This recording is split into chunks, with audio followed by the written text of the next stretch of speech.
Sasa upole. Andika kichwa cha ujumbe: upole. Kuwa mpole au kuwa mnyenyekevu? Upole au kuwa mnyenyekevu kuna faida kubwa kwa mtu amchaye Mungu. Watu wengi wanatengeneza ukorofi, wanakuwa wakorofi. Anaweza kahubiri lakini mkorofi, anaweza kaimba lakini mkorofi. Yaani ana matendo mabaya katika maisha yake, na nasema hiyo haina msaada. Kuwa mkorofi, kuwa mkatili, kuwa mbishi, kuwa mtukanaji, kuwa mwenye kiburi haina msaada kwa maisha ya mtu wa Mungu. Haina msaada kwa maisha ya mtu wa Mungu. Ili upate msaada, uwe mama mpole.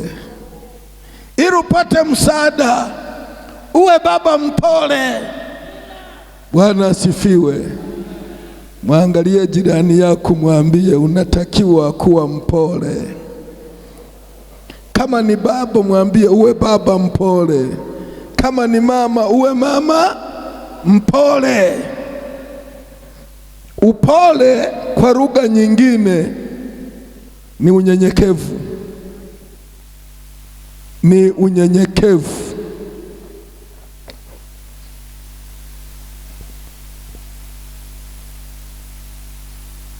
Tusome maandiko. Zaburi 147. Nafikiri wale waliokwisha sikia wanaongezewa zaidi.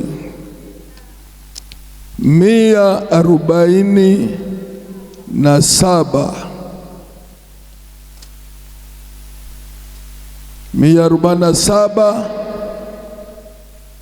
mstari wa 6.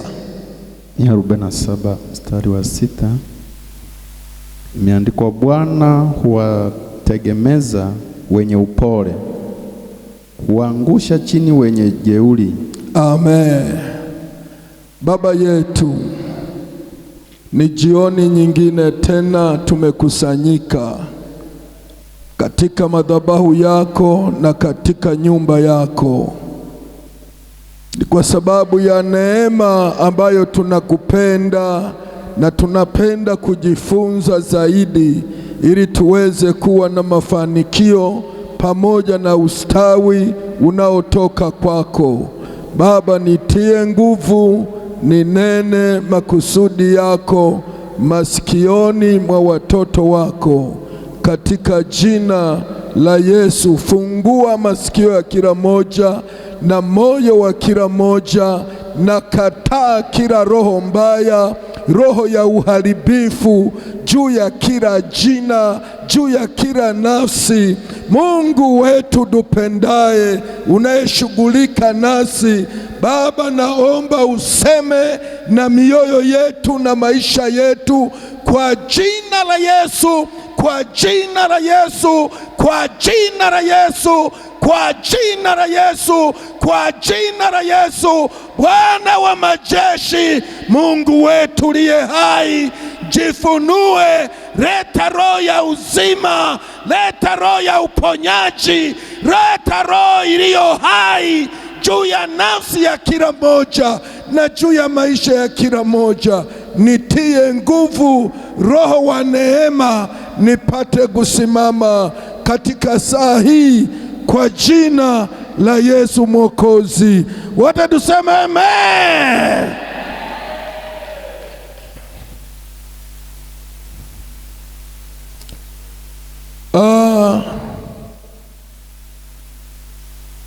Mungu huwategemeza wenye upole. Niangalie,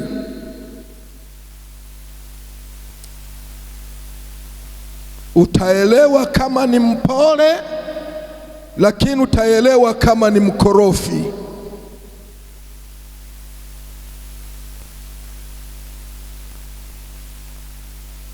Mungu anashughulika kutegamaza wenye upole. Kwa nini?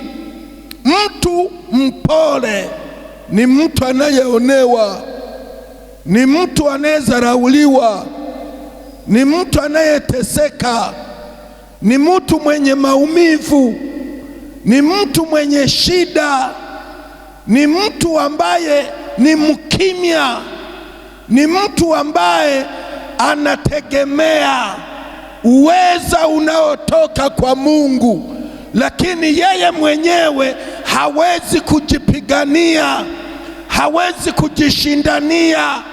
Hii ndiyo sababu Mungu anasema anawategamaza wenye upole, kwa sababu wenye upole wana maisha ya kumtumaini, wana maisha ya kumtegemea. Hiyo ndio sababu Mungu anawategamaza. Sema amina yenye nguvu.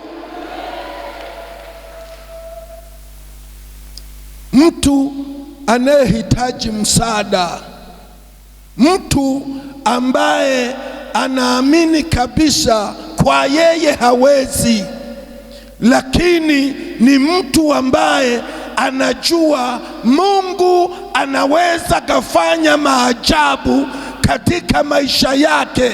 Huyo ndiye anaitwa mpole. Huyo ndiye ambaye Mungu anamutegamaza. Huyu mwenye haki, huyu mtu ambaye amekubali kuishi maisha matakatifu, akaachana na ukorofi, akaachana na majivuno, akaachana na kiburi, akaachana na matusi, akaachana na wivu, akaachana na ubaya wa kila namna. Huyo ndiye Mungu anamtegamaza. Sema amina yenye afya. Sema amina yenye afya. Sasa unaweza ukajipima. Je, wewe ni mkorofi? Mtu mkorofi, mwenye jeuri, ni mtu mbishi, hata kweli anaipinga. Mtu mwenye kiburi, yeye anajiamini peke yake, hataka waamini wenzake. Huyo ni mwenye jeuri, mtu asiyekubali kufundishwa, mtu asiyekubali kuelekezwa. Huyu ni mwenye jeuri. Maana Mungu anasema anawapinga wenye jeuri. Si useme amina kubwa. Na kama una jeuri, hiyo jeuri kutoke kwa jina la Yesu. Bwana Yesu asifiwe. Kwa sababu tunamhitaji Mungu sana, tunamhitaji Mungu sana katika maisha yetu, ili awe mtetezi wetu. Katika Kiebrania neno upole, anawahi isiyo na mtoto mbele, mara nyingi inashughulika na watu wanaoumia, wanaoteseka. Naona watu kama hao hawawezi kuyabeba matatizo yao yote. Wanamtumaini Mungu awawezeshe. Ndio maana upole wao unatengeneza wamwite Mungu ili awasaidie, maana wao hawawezi. Hii ndiyo sababu sisi wapole, Mungu ameshatuagiza tusijilipize kisasi, kwa sababu tuko wapole. Wazee wa kanisa mpo, lakini tupo kwamba tusijilipize nini, kwa sababu sisi ni wapole. Kwa hiyo tunamtegemea Mungu, ndiye anaweza akatulipia kisasi. Ndio maana nasema wapole wanategemezwa na Mungu. Kwa hiyo ni vizuri kuimarisha maisha ya upole. Kama ni mama uliyeokoka, kama ni baba uliyeokoka, kama ni kijana uliyeokoka, kama ni mzee uliyeokoka, imarisha maisha ya upole.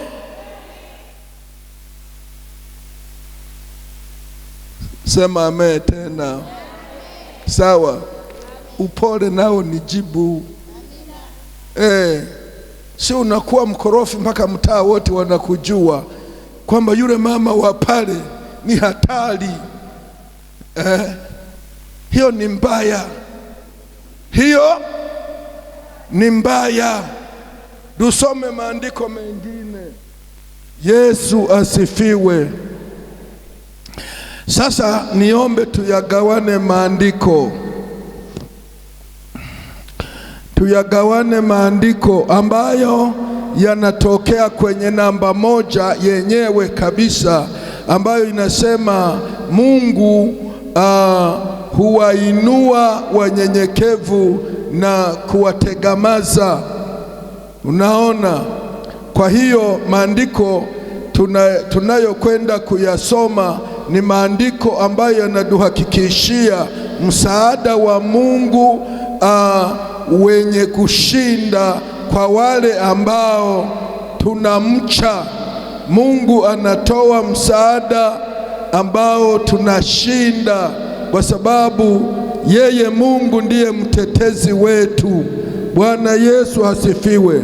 Mtu mmoja some Zaburi 22:26, mwingine Zaburi 25:9, mwingine Zaburi 37:11. Tuyasome hayo maandiko yote. Zaburi 22:26 nasema, wapole watakula na kushiba, wamtafutao Bwana watamsifu, mioyo yenu na iishi milele. Amen. Sawa, mtu wa Mungu. 25:9 nasema, wenye upole wataongoza, wenye upole atawaongoza katika hukumu, wenye upole atawafundisha njia yake. 37:11 nasema, bali wenye upole watairithi nchi. Bali wenye upole watairithi nchi. Watajifurahisha kwa wingi wa amani. Watajifurahisha kwa wingi wa amani. Amen. Amina kanisa. Sasa tunapokuwepo kanisani, jifunze kuwa makini sana wakati wa kusoma neno la Mungu. Jifunze kuwa mfuatiliaji wa neno la Mungu, kwa sababu hatuwezi kufanikiwa wala kusitawi katika maisha yetu bila nguvu ya neno la Mungu. Lazima tulisikie, halafu tuliamini litusaidie katika maisha yetu. Maandiko haya tumesoma yanasema wapole watakula na kushiba. Sio jambo jepesi, sio jambo rahisi upate neema ya kula na kushiba. Hii inahitaji gharama ya uaminifu katika maisha yako. Baada ya kuhesabiwa haki, inahitaji gharama ya kuwa na msimamo sahihi wa kumcha Mungu na kujiepusha na kila namna ya ubaya katika siku za maisha yako, mpaka Mungu anapokuangalia anaiona roho ya upole juu yako, ambayo imebadilisha maisha yako, ambayo imebadilisha historia yako, ambayo imebadilisha kazi yako, ambayo imebadilisha biashara yako. Mungu anapokuwa ameiona hiyo historia ya upole, anaachilia neema. Bwana Yesu asifiwe. na kuambia anaachilia neema. Juzi Ijumaa tuliomba neema ije kwetu ya kutusaidia wakati wa mahitaji. Hiyo ni neema ya kumjua Mungu. Hiyo ni neema ya kutembea na Mungu. Hiyo ni neema ya kumtii Mungu. Hiyo ni neema ya kumheshimu Mungu. Hiyo ni neema ya kuwa mwadilifu. Hiyo ni neema ya kuwa na msimamo mzuri katika maisha yako. Bwana Yesu asifiwe. Unakuwa mtu ambaye ukiwepo popote, kila mtu anasema huyu ni mtu wa Mungu. Huyu ni mtu wa Mungu kwa sababu maneno yako yamebadilishwa, lakini macho yako yameponywa, lakini mwili wako una uadilifu. Una uadilifu. Mungu anapoangalia anasema hapana, huyu amepita upeo, acha jina lake nilitukuze, maisha yake yajulikane. Watu wanaokuona, watu wanaokusikia, watu wanaokufahamu, wanakutafuta, wanakutafuta. Maana huwezi ukala mema ya nchi ukarithishwa nchi bila kuwa na baraka ya nchi, bila kuwa na mamlaka juu ya nchi. Haiwezekani. Bwana Yesu asifiwe. Nasema Yesu asifiwe wa baba. Yesu asifiwe wateule wote. Biblia inasema tutarithishwa nchi na kufurahi. Mama Baruya, hii ni kweli. Ni kweli.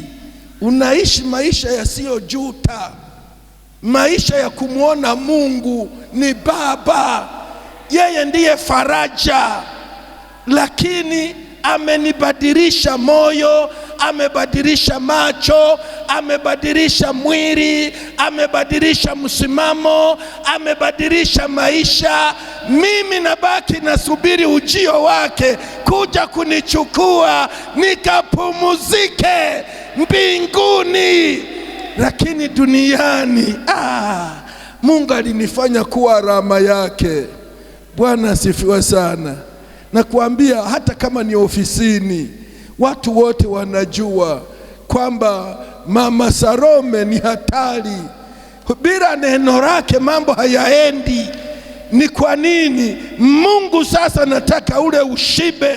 Ndio maana analitukuza jina lako, anakufanya ukubalike, uwe na usitawi, uwe na nguvu, uwe na ushindi katika njia unayoipitia. Bwana Yesu asifiwe. Yani Daudi anaona, anasema lazima hawa watu warithishwe nchi na wafurahie kule kumpenda Bwana wao, wafurahie. Yesu asifiwe sana. Hii ndio sababu tuko wapole. Upole wetu una misingi, upole wetu una maana, ndio hatuyachanganyi. Na kama bado na maisha ya kuchanganya, ni vizuri ujituni, uweke agano na Mungu kwamba kuanzia leo nimeamua kuwa mpole. Sina shida na mambo ya kidunia, sina shida na mambo ya ukorofi, sina shida na mambo ya ukatili, sina shida. Nimemwamini Yesu aliye asili ya upole. Amegeuza moyo wangu, amegeuza maneno yangu, amegeuza maisha yangu, amegeuza njia yangu. Yesu ni Bwana, Yesu ni Bwana, Yesu ni Bwana kabisa kabisa.